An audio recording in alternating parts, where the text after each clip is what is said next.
preseason form. We got to get into mid-season form for our Friday mailbag. Okay, this is a rehearsal basically for us. Our Friday mailbag is actually a Saturday mailbag. We recorded on Friday. It airs on Saturday throughout the season. We love it. We have a lot of fun. We have those good Friday vibes. We make fun of Dan all the time. That's how we're going to start out today's show. I just got to say, like, I'm as a friend, okay? I'm saying this as a friend. Okay. You have a career to think about. Okay. So when you make a bold prediction, don't make one that is so ridiculously bold that it's just going to make you look bad. I mean, Bijan Robinson as RB1? Mm-hmm. What? Yep. Way to step out on the ledge for that one here. I mean, Christian McCaffrey's like the assumed 1-1. That's pretty bold. I know, but I mean, you're talking about a guy who RB3 in average draft position, and you're predicting him to be RB1. I mean, you've got a career to think about here. You can't be doing this. Well, that was only one of my 3 bold predictions. The other ones were that Caleb Williams would break 2 records, set 2 new records. I think that's pretty bold. One of them being a team record, not even an NFL. So what? That's even more bold. The team's been around for hundreds of years. The team has been around longer than, well, they've been around since World War I. Okay.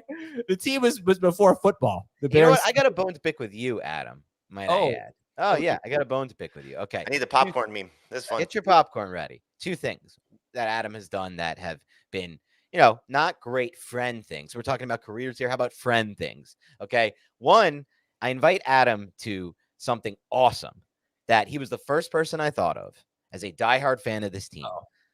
Okay. Literally the first person I thought of. 2 weeks ago, I invite him to a Yankees game this Friday that a company's reached out to me and they got me a box suite behind home plate, organized my Uber, paying for my Uber, everything's set. Adam, first person I reach out to. He's like, yeah, I can do it. No worries. I'm like, okay, great. 3 days before the event, he calls me up and he's like, you know what, man? I can't do it anymore. So now he can't do that. It's okay. Fine. You know what? I'll let that pass. So then last night I'm preparing for something, Thomas is like, you want to come on the show? You want to join FFT? You want to talk bold predictions? You're the guy who organized the bold prediction piece, did it for the magazine, got everything together. You want to talk about your bold predictions? Awesome. Okay. I'll be on the show. 5 minutes before the show is set to air earlier this morning. I'm prepared. I'm everything. My computer's set up. I'm literally in StreamYard. Adam's like, no, we don't need you for the show. Goodbye. And I was just like, oh, my God, Adam. You kicked him off? I did. I didn't know that Heath was on the show. I thought Heath was not on Bold Predictions. So when I found out Heath was on, I kicked off Dan. Now, the funny part is this. I'm just discovering, based on your story, you said you were in StreamYard, which is the program that we use to record our, these videos, put them on YouTube. You were in the wrong link because you were in this link, by the way. Because Heath and I were in the StreamYard, the real one. So letting you know. Wait, I have a question. Minor detail. I just need to get clarity on this. So you invited him to a Yankee game. The game is Friday. Yes.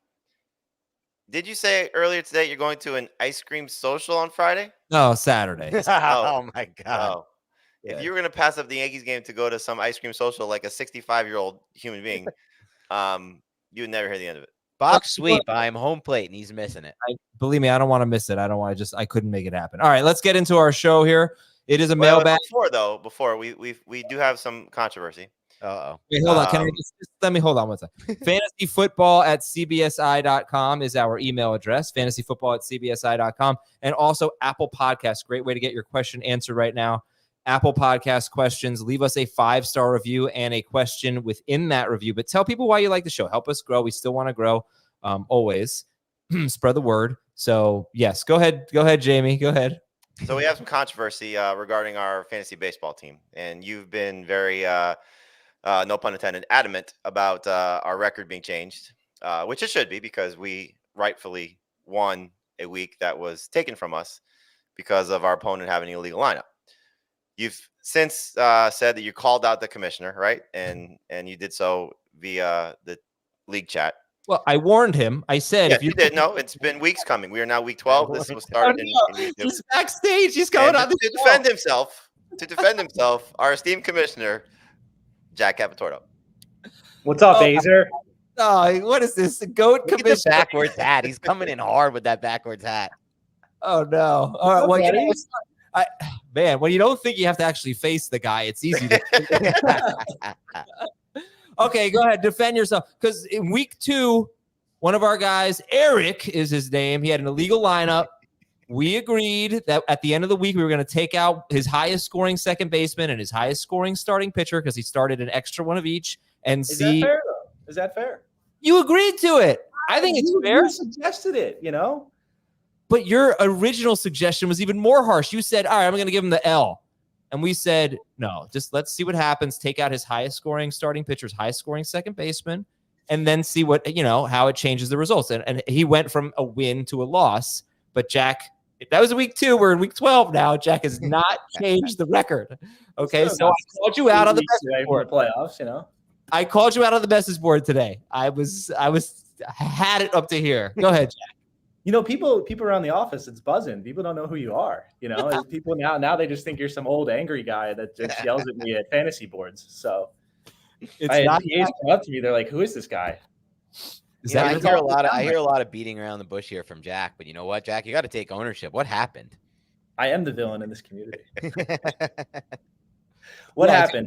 So all right, let's go to week 1. So week 1, there was a couple rainouts, so I had to take off illegal lineups. So if you had more than enough players in your lineup, or if you're stacking players, or you had too many bench players, you're getting a 0 no matter what, because we just weren't going to allow that. But I had to turn that setting off because there was many guys that were IL eligible, such as Kodai Senga of the Mets, who I think they got rained out the opening day. So he would have been on the IL, but he didn't get actually put on the IL until Friday. So I had to take that setting off. Go to week 2 when Azer and Jamie played EK. What? Eric. Everybody named Eric. We say their Eric. name. Yeah. Eric. They played week 2.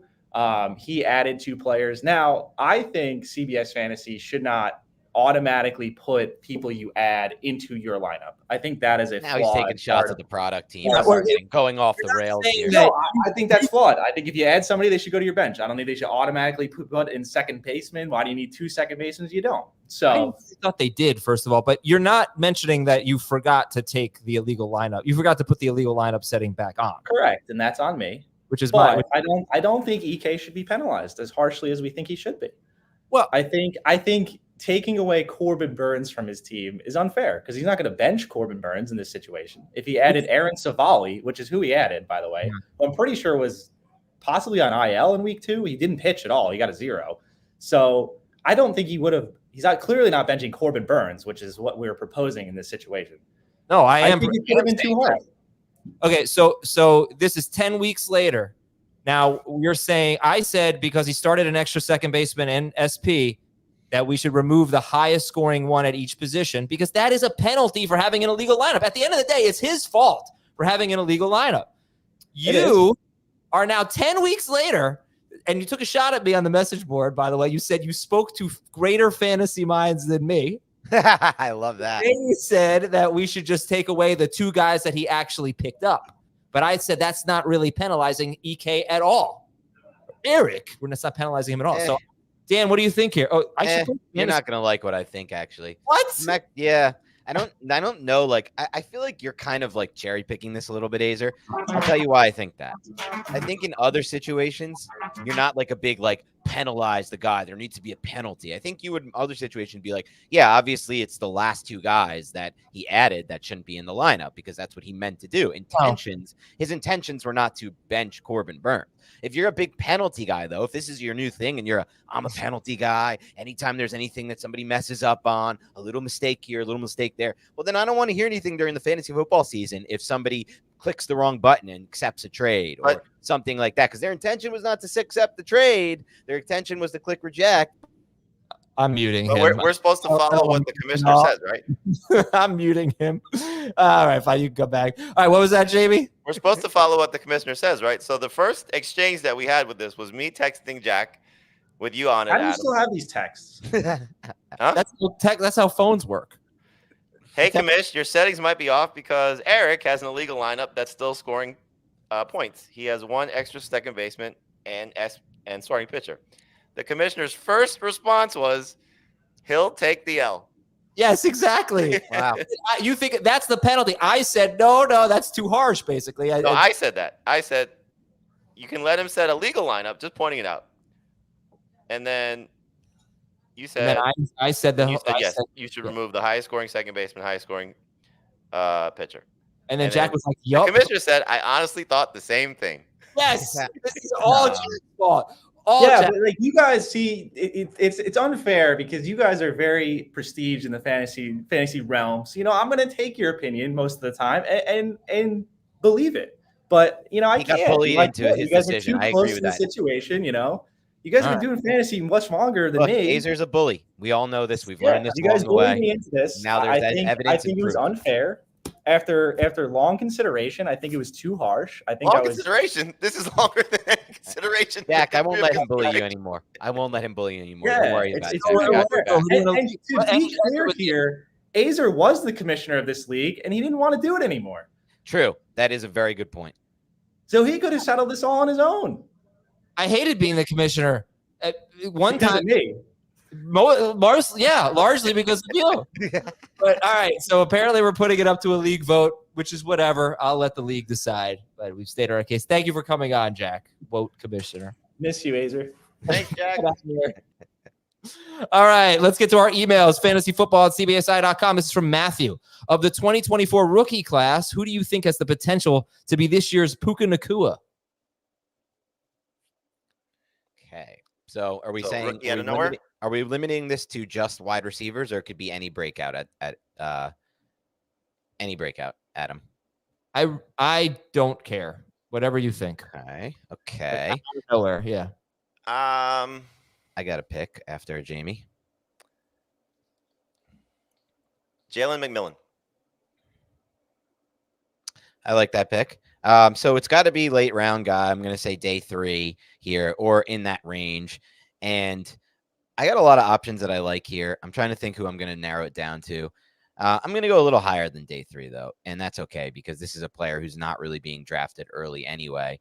And that player is Jermaine Burton out of Alabama. And the reason I'm going to put him there is the history of injuries with both T. Higgins and Jamar Chase, assuming one may go down, the loss of Tyler Boyd, and just the overall talent level of Jermaine Burton. One of the reasons why Puka was so good was that he was phenomenal on a per-game basis at the collegiate level. He looked like he actually had superstar potential. He just was injured a lot. Jermaine Burton, not the exact same profile, but his film was absolutely elite. Like it was up there with just after the tier of Neighbors, Odunze, and Marvin Harrison Jr. But he had a lot of issues off the field. If he could reel that in, if Joe Burrow can get him under center, get him leveled and everything like that, he could be that level talent that we're just not drafting high. So I'm going to go with Burton. Okay. Well, works for me.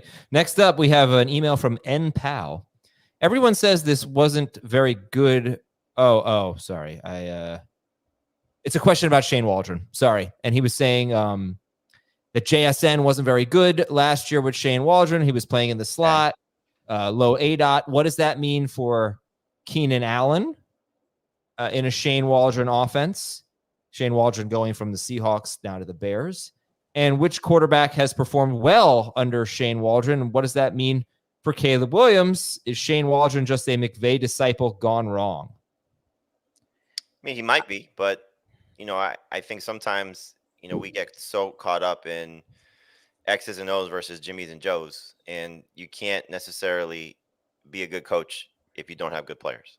And not to say that the Seahawks as a whole were bad players, but if Caleb Williams is good as advertised, that's a big step up from Geno Smith. And so that's a big part of it for me, is that if the quarterback works, the system will work better.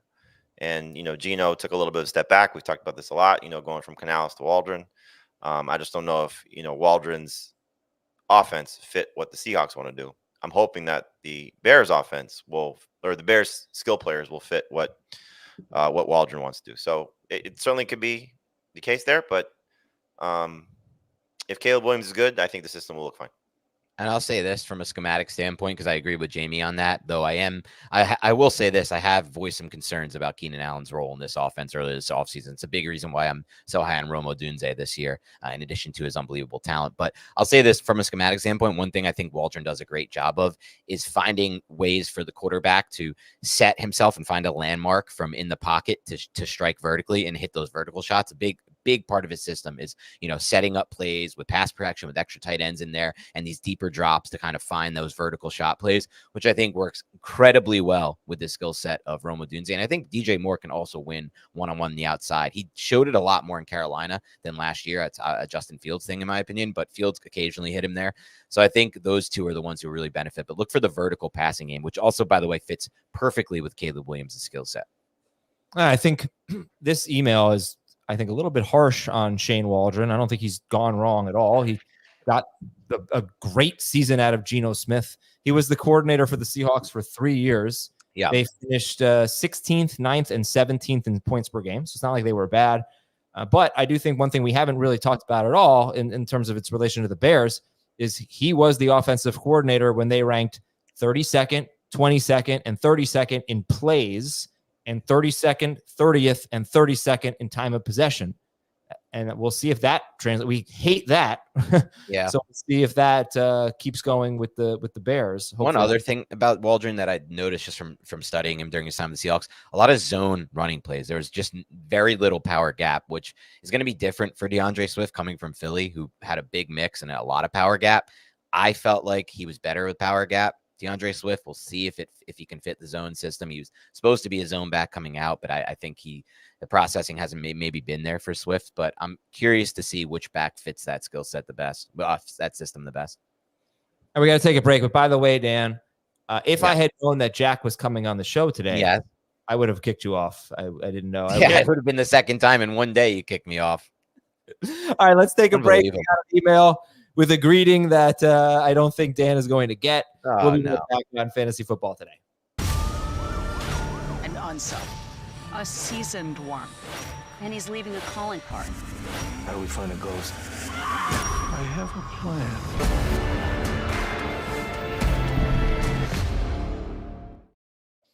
From Christian. Hey, Phil, Claire, Haley, Alex, and Luke. Of course I know this one, Modern Family. Oh, wow. I'm surprised. Yeah. I took you for one of those guys who thinks he's too smart for Modern Family. Hell no.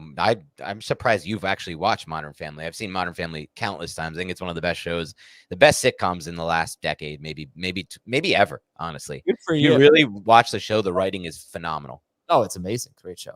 The subject line is worse claim than Peyton Barber. And that was in reference to my dropping Justin Jefferson. Oh, I forgot when you did that. That was devastating. And that was his third season, too. That was pretty bad. Yeah, that was last year. Barber. He said, I dropped Dak Prescott during his bye week for Jeff Wilson. The team that picked up Dak won the championship. That's bad. But the question here is, how do you guys decide between potential number one receivers on average offenses compared to number two receivers on great offenses? I find myself always straying toward the number one guys, especially in PPR, strictly due to target upside. For example, I tend to want Pittman over Waddle or the 49ers guys. The way I play it is, I think you're right to chase targets. Targets and volume are everything in fantasy football, but you have to be sure that this player is a defined number one target. I'll use your example here, Michael Pittman. I'm not so sure. If you look at the numbers with Anthony Richardson last year, he actually averaged the same amount of targets per game as Josh Downs, and his targets went way up after Richardson went out of the lineup. So I think it's really important to understand the offensive system, the quarterback receiver rapport, and be really sure that that guy actually is getting a funnel of targets, because otherwise I'll take the quarterback and I'll take the offense and the productive and healthy passing game number two receiver over the assumed one, unless I could be really sure based on, all the factors I laid out. But how many examples of that are we going to, come across? So Malik Neighbors is going to be in this conversation, right? Right. Unproven number one. I think Deontay Johnson belongs in this conversation, going from, really I think you still consider him number one in Pittsburgh, to now the number one in Carolina, but it's, sort of a unproven situation there. Like Michael Pittman to me is, I know you have to sort of almost reestablish who he is on a yearly basis because he's played with so many different quarterbacks, and you probably say the same thing about Drake London at this point, and maybe even Garrett Wilson. There's just not a lot of examples of this, I think, where you're comparing the number two guy, because there's so few number two guys that are going to be better than the number ones. I don't agree. I think there are a lot. I think you got Devontae Adams versus Jalen Waddle, let's say. Pittman versus Ayuk or Nico Collins, anybody against the Texans receivers. We just talked about Pickens versus Tank Dell, Christian Kirk versus, let's say, Calvin Ridley, or a little bit later, Deontay Johnson versus DeAndre Hopkins. I think there are actually a lot of these. But maybe in all those situations that you just outlined, Adam, I feel like I like the number 2 better than chasing the 1 there that I'm not so sure about, especially with, you have to like these passing games. Some of these passing games where we're chasing the 1, the assume 1 target, they're really unhealthy passing games that are not moving the football. They're punting a lot. They're not in scoring position a lot. And that's why a couple years ago we had T. Higgins score so many points and Jalen Waddle score so many points, and both were 2 of the better value picks of that year. Well, I got updated research now, looking at the top 12 wide receivers in PPR. The number I have the numbers for non-half and full, but if we want to look at PPR, last 8 seasons, 96 wide receivers have finished top 12. 64% of them have been on top 12 offenses, top 12 points per game. Half of them were on top 8 offenses, and only 15%, a total of 14 wide receivers over the last 8 years, were on offenses that rank 20th or worse in scoring. So I've always said this. Now, this is only top 12. You want to talk about just being top 15, top 20, you're not going to see nearly as much correlation, obviously. But I always say this, like, good offenses are worth targeting. So that's why I think it's reasonable. No one's doing this. But I think it's reasonable to take T. Higgins over Michael Pittman. I think so, too. I think James? it's reasonable as well, and I might be doing it myself. I mean, again, there's an unknown with the Colts. Right. There's I'm not so sure Michael Pittman's going to get. He was getting so many targets last year. If you look at the numbers, his production is all based on the volume, and that's what Gardner Minshew. That's not the same quarterback. But if he sees a spike in touchdowns, right, and it's a different type of performer. Now, again, there's enough of a body of work here with different quarterbacks throughout his career, from Rivers to Wentz to Minshew. I'm missing somebody in between there, but a little bit of Richardson, but only a few games, not really. Yeah. So you had the rookie who's who are we missing? Oh, they had Ellinger for a little bit. Sam Ellinger. And Matt Ryan. I'm sorry, Matt Ryan. Oh, and Nick Foles for a little bit. So there's a lot of different things that play here in different systems. But the thing is like, this is the most dynamic and explosive quarterback he's played with, and the guy in his prime. But you like Waddle better than Adams, right? I like Waddle better than Adams and Pittman. So I would take Waddle over both. Because I think last year Waddle was more of a victim of his injuries. Now Higgins is an interesting one. Just because, again, what we've seen from him and what he has the ability to do. Same with Devontae Smith. Another guy second on his team in what should be explosive offense. Higgins in a contract year. Devontae Smith just got the contract though. Man. Yeah, it's a lot of research to say that. Like Jake Seeley's talked about this. He's done research. Sometimes guys in contract years have great. Sometimes they have bad years. Fair.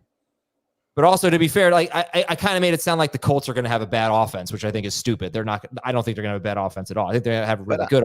Obviously, they're not going to have as good of a passing offense as the Bengals, though. Well, but on the touchdown front that Jamie talked about, one thing I consider is, one, has Pittman been a touchdown scorer at any point in his career, a big-time touchdown scorer? And then two, are we going to lose some inside the red zone looks to Richardson's ability to run zone read and to just, with Jonathan Taylor and him, just kind of, take over in the red zone with those two?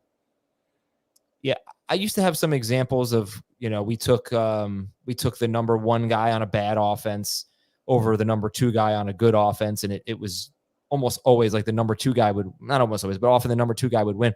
Then last year, DJ Moore changed all of that. Right. In fact, I told you only 14 wide receivers over the last 8 seasons finished top 12 on an offense that ranked 20th or worse in scoring. 3 of them actually did it last year. I thought you were going to say it was DJ Moore 3 times, dating back to his Carolina days of the quarterbacks he had there. Usually the Bears were 18th in scoring. It was Mike Evans. Oh, they were 20th. It was Keenan Allen. I think the Chargers were 21st. And it was Devontae Adams. The Raiders were 23rd. So none of them were like terrible offenses. But, and the also target volume is hard to overlook. Good wide. Yeah, it is. Good wide receivers. It's everything. Offense is better. So, and it's the most predictable thing in fantasy. So it still is important. Like as far as scoring goes, the most predictable thing. It's not the most predictable thing though, in the sense of like where or can we be sure that volume is going to go to that player? That's the key though to me. Okay, so let's do a few quick ones I'll give you a number 2 wide receiver versus a number 1. Malik Neighbor. If these guys are going back to back in Fantasy Pros ADP, Malik Neighbors or Devontae Smith? Smith. Michael Pittman versus Nico Collins. I'll take Pittman. I think that's a Nico for me. Zay Flowers or Pittman? Nope, that's wrong. Zay Flowers or Tank Dell? I think that's a Flowers for me, just because I'm really high on Flowers this year. George Pickens or T. Higgins? That's a Higgins for me. That's Pickens for me. Yep. Jamie's high on Pickens, though. I think you had him in either breakouts or sleepers, one of the two. Breakouts. And that'll Deontay Johnson or DeAndre Hopkins? Ugh. Johnson. Okay. Next up, we have Joe. Subject: Adam and Dan BFF. If you could make the other watch a series they haven't seen, what would it be? Dan can't say Sopranos and Adam can't say Golden Girls. I think for this, that's first of all great. I think for this, I should say I can't say The Wire either. So I'll name a series that I think you should watch, and if you've already seen it, you can just say yes, and then we'll go to the next one. Okay. The first one I would say to watch is The Americans. Have you seen The Americans? No. Okay. That is well worth a watch, with arguably the greatest finale in the history of television, I would say, all things considered. Okay. Just the best way to end a show. So check out The Americans. Phenomenal show. Do you know what it's about? Yeah, it's about people from North Dakota, Virginia, New York, just all over America. Do you think you're funny? You're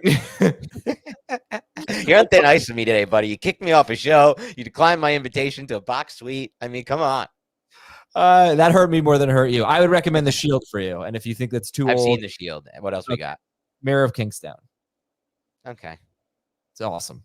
So it's just awesome. I mean, you need to come up with a sell. That was just not much of a sell. Oh, it's extremely violent. It's very well acted, and it's just like every episode is heart palpitating intensity. It's the last part was a good sell.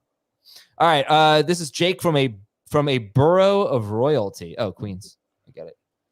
Oh, I get it. Brooklyn. A long time ago, Dave presented a drafting strategy where you could pull off a squad where you get a large portion of your team, mainly your starters, to have the same bye week. You will have an advantage minus that 1 week. That year, I actually pulled it off and won my league. Since then, I haven't done it. But with this upcoming season having 2 big bye weeks where a lot of players are effective, will anyone try to pull it off again? It's intriguing, to say the least. I had never heard of this. I missed this episode, and I missed Dave's strategy here. I just feel like if it falls into place, it's not the worst. It's a good thing, because you lose 1 week but like, you can't draft for this, because then you're really, and unless you're in an auction salary cap league, you can't really draft for this. Yeah, it just feels like you're trying too hard to accomplish a strategy. Like, oh, I really love this player, but it doesn't go with the same bye week as the rest of my roster. I'm just going to pass and take this other guy's. Like, no. The small edge you're getting from the strategy is not outweighed by you giving up your edge of like drafting the best player available at each spot. And I don't know if anybody's ever tracked this or not, but like the percentage of players that are on your roster, come the bye week, True, it's probably so different. True. Yep, you're right. And then there's injuries. All right, this is from Creston. What a great name, and probably our listener of the day. Creston says, "I've basically listened to." Third kid, Creston? Sure, because that's definitely never happening. I'm done. I have basically listened to every single episode over the past 4 or 5 years. This includes Dynasty and the 5-minute episodes and the YouTube pre-games. Thank you. So they know how long the 5-minute episodes go. My only leagues are Superflex redraft. Dad, yeah. There's very little Superflex talk and content. So Creston, my third kid, wants some Superflex talk. I don't do enough of it. I feel like we do a pretty good job. Creston, I just want to step in here. Thank you so much for obviously being such a big supporter of the show. Superflex, here's my suggestion to you. 1, check out our written side, because I know you're into the content side on the podcast. We also have a great offering on the site, and we do a lot of Superflex stuff there. We do Superflex mocks all the time, Superflex content, Superflex rankings. Heath has Superflex Dynasty rankings that are on the site as well, so you can check out that. A Superflex trade chart, so you can know, or Dynasty trade chart, I should say, for Superflex. So there's some specific stuff there. Sorry, I couldn't get that out. And then as far as content on the show goes, Adam, I feel like you guys do a great job as we get closer to draft season. No? Not maybe not. We will have a Superflex specific episode. We'll have like probably a live stream where we do a Superflex draft. We Okay. probably could do more. I think a lot of times when we talk quarterbacks, we may not talk enough Superflex strategy, because I think for the most part, unless Creston is looking for something different, you play your quarterback and your second quarterback in your Superflex, but there's certainly other ways to approach it. But I usually think when we talk about quarterbacks, especially this time of year, we're saying he's X value in a one quarterback league and he's X value in Superflex. I mean, we could probably do it more, sure, but I think we tend to bring that up when we talk quarterback specifically. Yeah, we could do a better job probably, but we never really talk about quarterbacks 20 and beyond. And in a Superflex league, they're all important. Bryce Young is important, and I thought you had a good pick in our rookie only draft with Spencer Rattler. I was actually hoping he was going to get through to waivers. Well, I'm a very good drafter. What can I tell you? Good draft, bad trader. Very bad trader. Okay. Our next email is about offensive coordinators. Do we under or overvalue coordinator changes? Last year, I drafted Eckler and Herbert thinking that Kellen Moore would elevate them. I think Tampa Bay will take a hit without Canales this year. And that's where it ends. Let me just say that on Eckler. Eckler hurt his ankle in week 1. It was clearly not the same. 30. Herbert was pretty good. He's had a good start to the season. That was basically without Mike Williams at all. Williams played games. A lot of injuries there too on the offensive line. Yeah, Herbert, before the week 14 game where Herbert left with an injury, he was on pace for 4,300 yards, 28 touchdowns, 8 interceptions, and 323 rushing yards and 4 touchdowns. I mean, that had to put him in the top 8, if not top 5 last year. That's not where we were drafting him, though. I think he was a little bit discounted coming off of tiny bit, but he was drafted pretty high. To answer the question though, or address the question, I wonder about this, because this is a big part of my analysis, the coordinator, the play calling, how it's going to impact volume, things of that nature. This is maybe something good that we can do a study on, or I can look into doing a study on, because I don't know the exact answer to this question. I just know that I do put a lot of weight on it, and maybe at times overweight it, because there are situations where the talent takes over, or the quarterback is just going to lean on the rapport with the receiver regardless of what the coordinator's past is. I know this was forgetting who it was. Torrey Smith, I remember back in this is such an old example. When he joined the Ravens, he was joining someone's system and he was supposed to get 140, 50 targets because of where that guy had used his ex receiver in the past. He ended up being a massive bust for fantasy because he wasn't the same player he was at that point, and they funneled the offense of their best players. So I still think talent will win out is generally the best way to play it, but the coordinators can play a role. Obviously, we saw it with Rashad White last year. Well, I mean, look, we're chasing, in some cases, the 49ers coaching tree. So where these guys have ended up has been, for the most part, good over the last couple of years. We just had the question about Shane Waldron, coming from the McVay system. We're going to find out probably quite a bit, if it's Kirk Cousins making the Falcons better, or is it Cousins and Zach Robinson, or is it Zach Robinson, who's another guy coming from McVay staff, so I think the thing you're looking at for the most part is the new systems, the new coaches that are in place, as opposed to the established ones, because you have an idea of what these guys are going to do, whether successfully or not. And so it's why we're, for example, chasing the running game in Los Angeles for the Chargers, because of what Greg Roman has done and what Jim Harbaugh has done. Those things matter, but to overvalue them, is a healthy Gus Edwards worth drafting as a starter? That I think you'd probably be overvaluing him because of the system that he's in.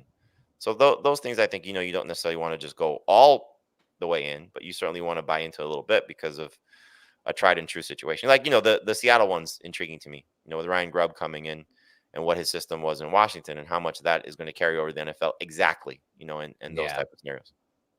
Okay, moving on. Next email here from Logan. 10-team Superflex League. I have Purdy, Debo, and Ayuk. I have the opportunity to land Christian McCaffrey. Is this a bad idea? This is not a best ball league. Is it 4 starters from the same team too much? And those 4 are pretty good. So, it's hard to say no. You just got through talking Adam a little while ago about being, getting pieces to a good offense. This is one of the best in football. So if you don't have to give up too much to get McCaffrey, then I think it's worth it. If you have to overpay to get McCaffrey because you want to do this, then I would avoid it. I think even what he's saying is he might have the first pick or something like that. You can't if that's the situation, you can't pass on McCaffrey just because you have these other players, because you always look to trade these players. He has Brees Hall. He'd have to trade Brees Hall to get McCaffrey. It's Superflex or no? I mean, it's a keeper Dynasty or no? Doesn't say. If it's not Dynasty, it's a no-brainer. I would just do the trade. Yeah, the only thing is if you are looking long-term, Brees Hall 2 years from now, maybe the consensus number 1, when right now he's the number 2. And, if it's just a 1-for-1 trade, I think I'd do it because you try to win now. But if it's, Brees Hall and something, I'm probably just keeping Brees Hall. Bold prediction. Brees Hall will be RB1 this year. That's your you think it's so funny that I bold prediction? That's another guy who's ranked ahead of my quote-unquote bad bold prediction. Adam. Another guy, all 2 of them. Adam, did you see what I said? I said that he would have. I'm not ready for this right now. Okay, I'm not dealing with this right now. Okay, you're ready on my bad side after all that you've done today, specifically kicking me off a show that I prepared for. Well, you want me to kick you off FFT in 5? I don't think you'd have a problem. All right, we're gonna take a break. Hey Dan, watch this trailer that Thomas is gonna play on YouTube for this break right now. There's some new players in town, and they brought the plague. You got my attention. You don't want that. Welcome to Kingstown. Mayor of Kingstown. New season now streaming exclusively on Paramount Plus. That did look pretty cool. It is such a good show. Check it out. I got Paramount Plus, so this is an easy one for me. Mayor of Kingstown. Hi, Adam. Just listen. This is from Dave and Flint. Just listening to the Knock Your Socks Off episode and hearing what you all said about Trevor Lawrence and how he got better at the end of the season. Etienne did not do better, though. My question or thought, what if that is what the Jaguars coaches mean when they say they want to take the load off Etienne by the passing game being better and not so much having a top backup to Etienne? I think they've pretty much said they're going to try to get Tank Bigsby more carries. But I think that story is kind of a nothing burger, as the kids say. I think, they'll give him fewer carries, I guess. But as long as they're not taking him off the field near the goal line, which was a concern last year for me, but as long as he doesn't lose, I think there's plenty of touches for Etienne. I'm not as sold as you are. Obviously, Etienne's not one of the players I'm targeting this year. Wasn't targeting him last year. Sort of got burned by it last year, but he was not really good the last half of the season, including the fantasy playoffs. I don't really consider it that big of a loss, to be honest. But this year, I'm even more concerned about him, mostly because I saw a great. I don't know if you guys know Derek Klassen, QB Class on Twitter. He's a quarterback evaluator, and he charts quarterbacks for Matt Harmon's site, and that's something they added to their repertoire. And his charting showed that Trevor Lawrence's best areas of the field were the vertical, intermediate, deep hat, the intermediate and vertical half. And he's really good in marks there, and then worse marks underneath. They added Gabe Davis. They added Thomas to the mix. That's a lot of vertical, big receivers who can get downfield and present a big option. He's always been a tall thrower. Trevor Lawrence, somebody who throws high. I think that could be the new offense for the Jaguars, a more vertical oriented offense. And I think it could be less of the, West, I don't want to call it West Coast, but horizontal stuff that they've run with Etienne in the past. It's just something I'm taking a look at, and he'll definitely not be on my target list. Etienne will not be on your target list. Not at all. Jamie, final thought on this topic? I'm with you, Adam. I think it's more of a non-story that, is just more football talk than it is fantasy related. Clearly, the Jaguars want to have somebody else for A, keeping Etienne fresh, and B, in case something happens to him. I mean, Dearness Johnson is not necessarily a feature type guy, and I think they believe that Bigsby has the potential to, so they're probably talking him up a little bit to make sure that they give him, the type of confidence and ability, practice work to, be that guy. He wasn't that guy last year. So not saying that Dan's wrong, that the offense changing is going to potentially impact Etienne, but I still think that he's got the upside to be a top 5 running back based on the offense that should be better. Offensive line should be better, and his production still in the passing game will either. Okay, let's go rapid fire on these emails here. No more than 1 minute per each email because we have some Apple Podcast questions to get to. Nathan says, hey, Sam, Al, Jason, and Derek. Those are Celtics players. Congratulations to the stupid Celtics for winning the championship. How much do you value consistency in a player? Is there a world in which Amon-Ra St. Brown goes ahead of Jamar Chase, since Amon-Ra St. Brown has less bust games than Chase? I think there's definitely a world where he goes ahead of Chase, and he may go ahead of Justin Jefferson as well. To me, it's a mistake, but St. Brown is, going back to the show we did earlier this week, is almost as bust proof as you can find. His numbers have increased each of the last 3 seasons, 3 years in the NFL. He plays in an offense where he's clearly the alpha. No matter what you think that Sam Laporta is capable of doing or what Jamison Williams might do, 64 vacated targets, if those go to the other 2 guys and they don't go to St. Brown in some capacity. The run game takes a step forward, which is hard to expect because they run the ball so well. Like, he is so locked in with Jared Goff. We talked about the schedule that sets up for the Lions, only 3 games outdoors, which is where Goff has, kind of struggled, if you want to say that.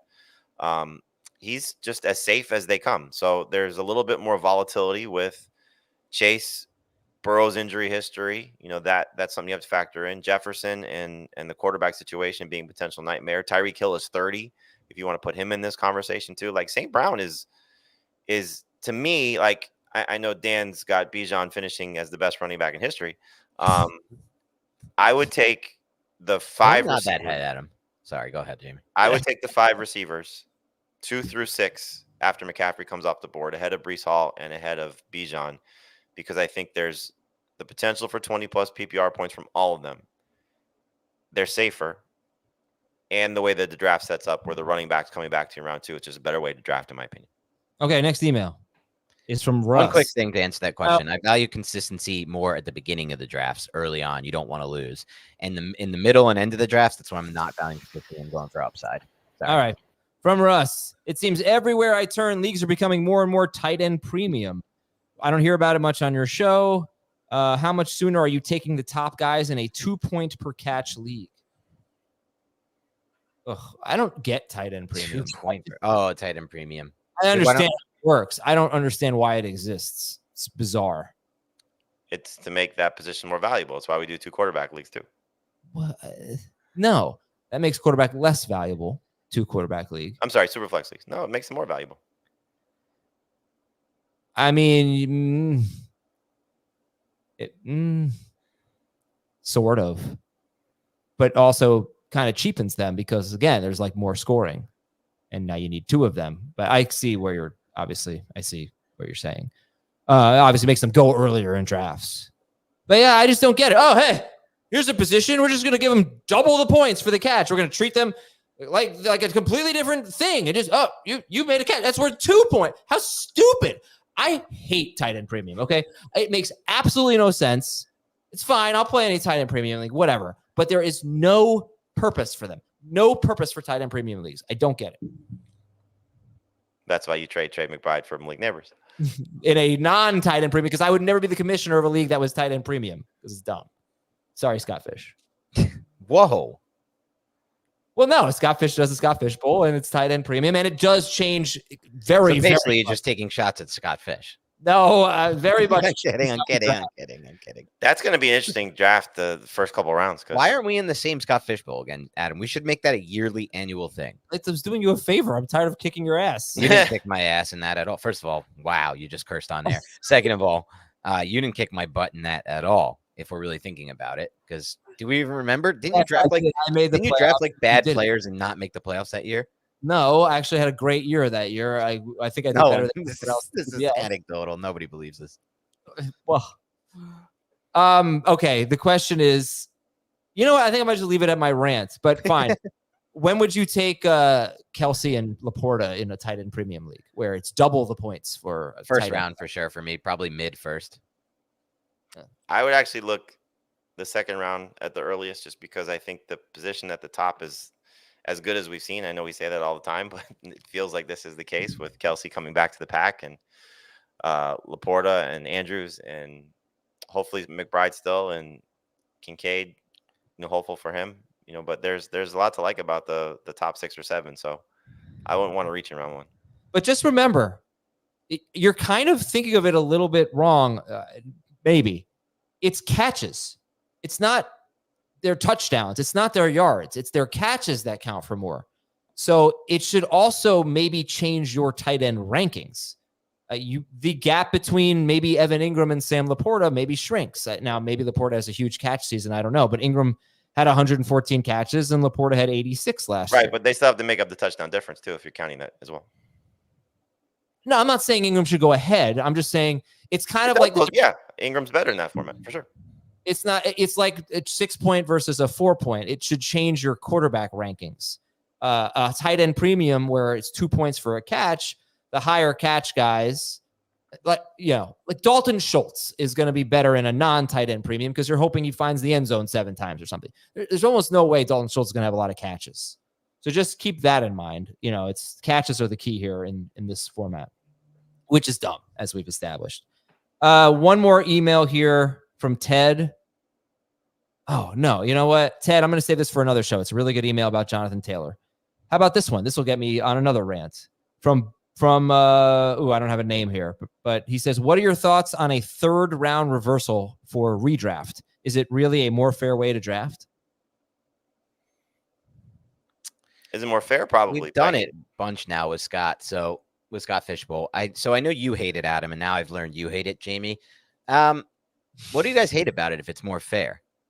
It's not more fair. Who said it's more fair? Jamie just said I think it's a more fair way, but I mean, look, you're giving the teams that pick at the back end of the first round the opportunity to get a little bit of an advantage, but yeah, that's what happens in the 2nd round of No, it doesn't actually, Adam. Then here's the problem with that's not fair. Oh, really? You think pick 12, pick 13 is not more valuable? Oh, really? You think getting the worst of the top 36 players isn't bad? You think getting the worst of the top 48 players isn't bad? The end of snake drafts is not a fair place to draft. And this is specifically true in Superflex drafts. That's where it's really important, in my opinion, to have the 3rd round reversal, because you're really getting screwed by having a back end pick in a Superflex draft. There's only so many good quarterbacks that are worth drafting in that position. But it's just as bad in redraft. To me, I mean, I don't need to go on this rant right now, but snake drafts are playing. But how is that helping you, though? How is that helping you in the 3rd round reversal? You're still not getting those quarterbacks. No, but at least you're getting the best of the top, whatever it is, the 25 through 36. At least you're not always getting the worst of that top, whatever it is. You are getting that in the 3rd round reversal. I mean, because he's right. I mean, you might run out of great. You don't ever know with a Superflex league, but 3rd round reversal. If you had the 12th pick in the draft, you'd have 12, 13, and then you'd have 25. Honestly, I think we should if we're going to do a reversal, I think we should do a 5th round reversal. It just seems 3rd round just seems too early to me and almost too much of an advantage. Because in Scott Fishbowl, we do 3rd round reversal, and I always want a late pick. I always want 11 or 12 or something like that because I think it's a huge advantage, personally. But again, we don't need to rewrite fantasy. Fantasy's fine. And then Dan's going to go on his, you should do auctions. Snake drafts are so stupid. You should do auctions. Not everybody has time for auctions. It's the best part of the fantasy. Everyone agrees the draft is the best part of the season. No one disagrees with it ever. So you make time for the best part of the season. It's one day. It's a few hours extra, 2 hours extra. You get an auctioneer. It's let's do a draft at 1:00 today. An auction? Yeah. I can't. I won't be home. No, but Dan wants to make time for it, so let's make time. Oh, yeah, okay, yeah, you're right. You know what? I'm just going to leave my son at school. I'm supposed to pick him up early. He'll just sit there at the nurse's office crying. Okay, this is our Apple Podcast questions. It's from Hodgson and Johnson. If all press is good press, then Adam's bewildering take that Tom Cruise is not an action star will be good for the show. It is such a that's a great way to describe bewildering take. I mean, all the movies he's done. Just to think that. I love how people keep bringing up stuff we forget, his sci-fi movies even. Oh, yeah. Also, by the way, I thought I read something. Jamie, you can correct me on this. I'm sure it's been discussed. Doesn't he do his own stunts too? Yes. Or something like that? Yeah. And that's not an action person to you, Adam? What are you, crazy? I mean, I'm just saying. Adam's. Well, here's the better question. Is this Adam's worst take ever? And we could go to Heath probably for this because he's done a thread on all of Adam's horrific takes. Would this would be in the elite tier, I would say. This is the Mount Rushmore. This is on his Mount Rushmore of his worst takes ever, yes. Question is the best part was I haven't finished the first Mission Impossible. I did finish it. And now what do you think? Is he in action to it? I mean, the thing is, he's not really he's a different type of action star. Like I said, he's not a tough guy. This is what I amended it to. He's not a tough guy. He's not, he's not Arnold. He's not Stallone. He's a different in Mission Impossible. Think about the scene where he's, he's suspended in midair and he's trying not to touch the floor. And, he's wearing glasses. I'm sorry, but like he's kind of If you're he's wearing kind of- glasses, you're not he's an a action computer- hero. He's a computer geek. You know what? I think I am saying that. I think you're makes it not even an action cooler hero if then. you wear I think you're not an action hero if you wear glasses.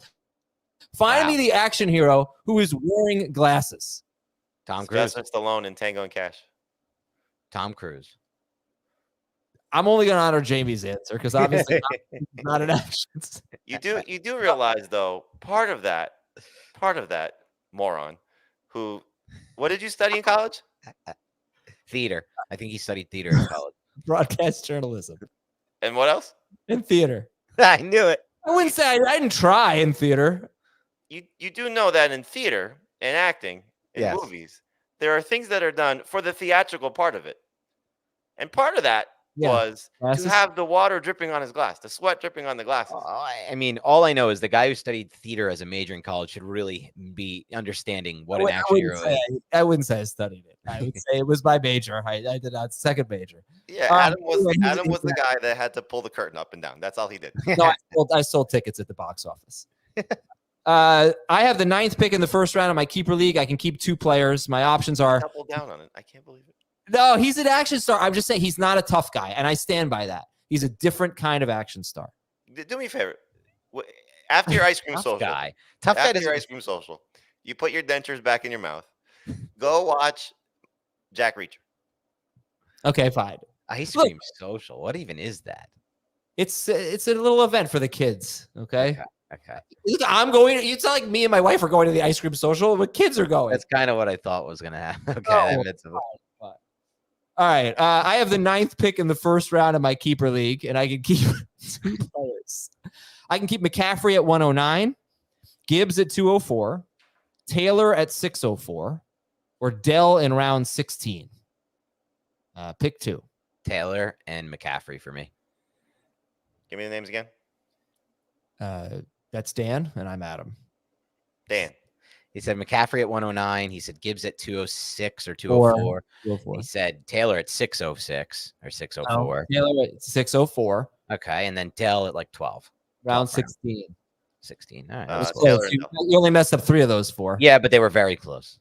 Yeah, 12 and 16 is pretty close. Yeah. What'd you say, Jamie? Taylor and Dell. All right, Taylor and McCaffrey. No for Dan. McCaffrey at 109. I'm going Taylor and McCaffrey as well. Yeah. This is BB Baseball 111, ranking all of us in terms of our humor, ranking the funniest people on the show. Let's hear it. Should I go 1 to 5 or 5 to 1? 5 to 1. Okay. 5, Jamie. Sarcastic, down-to-earth humor keeps Adam in check. 4, Dave. Dad humor, self-deprecating, great at accepting jokes on himself. 3, Adam. Everyman humor, a bit of an absurdist. I'd say that's true. 2, Dan. Nerdy, witty humor also keeps Adam in check. Yes. Number 1, Heath. Dry Wow. humor, sarcasm specialist keeps Adam in check. A lot to keep the theme here is everybody needs to keep Adam in check. Yeah, so 1 Heath, 2 Dan, 3 Adam, 4 Dave, 5 Jamie. Ridiculous. I love those rankings. I'll take 2 any day.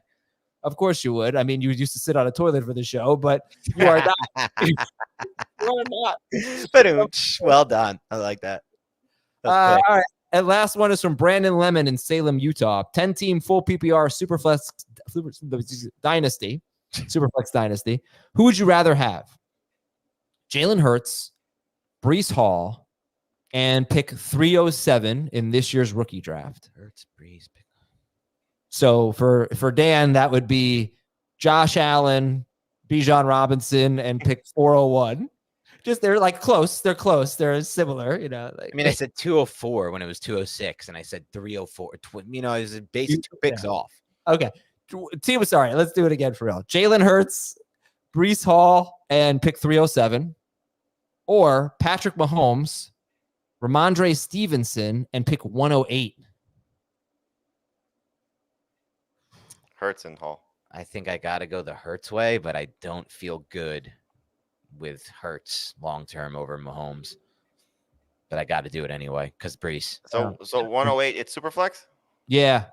So 108 is going to be 108 pretty good in Superflex. 108 is, Worthy. I mean, it could be. Bowers worthy. I mean, it could May be if you McCarthy or want May. it. Yeah, Bowersworthy, May, McCarthy. I'd rather have Connor Brees Brooks. Hall. I'd rather have Brees Hall. Yeah, you need Brees Hall. That's the problem here.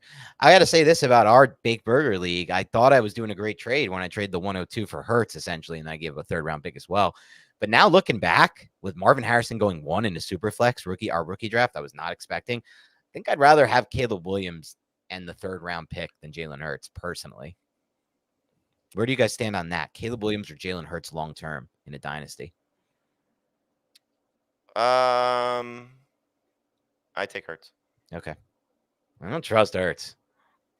I don't know. Yeah, I do not like what I've seen from Hurts lately. We'll see what happens this year. It's one half of a bad season. We can blame it on the coordinator all we want, but it's one half of a bad season, but he only had one really great season, too. Yeah, but you also, I mean, they just locked in Yeah, he's got all the talent in the world around him. His There's no receiver. denying that. It's just a matter of, is he the an guy? aggressive general manager that will continue to build out the offensive line. Just didn't look great throwing the football last year. Hopefully it was injury based and coordinator based. We'll see. That's Dan. Always hoping people are injured. Okay. What are you talking about? You said hopefully an injury. No, hopefully the reason he didn't look good was based on the injury.